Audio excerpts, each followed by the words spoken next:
Video last దాకా చూడండి. Separate అయ్యి మటను ఎలా వండానో వీడియో చూపెడతా. ఇది హాఫ్ కేజీ మటన్. స్టవ్ వండి పెట్టినాం. స్టవ్ పైన మట్టి కంతులు పెట్టుకున్నాం.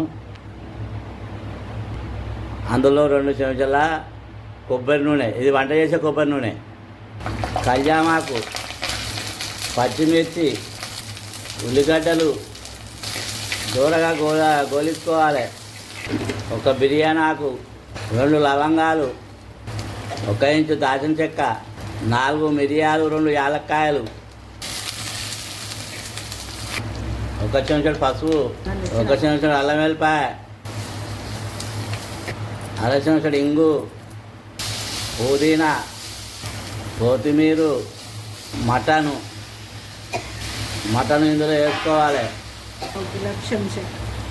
3 చెంచాల కారపొడి, తగినంత ఉప్పు, 2 చెంచాల నీళ్ళు పోసుకోవాలి. ఇందులో మామిడికాయ కోసేసుకోవాలి. ఇలా మామిడికాయ కోసేసుకుంటే కూర జల్దీ ఉడుకుతుంది, రుచి వస్తుంది. ఇప్పుడు దీన్ని ఒక అర్ధగంట సేపు ఉడికించుకోవాలి. కూర ఉడికింది. దించేటప్పుడు ఇందులో గరం మసాలా వేసుకున్నాం, దించుకున్నాం.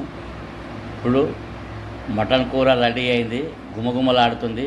వేడి తింటే చాలా రుచిగా ఉంటుంది, మళ్ళీ కావాలనిపిస్తుంది.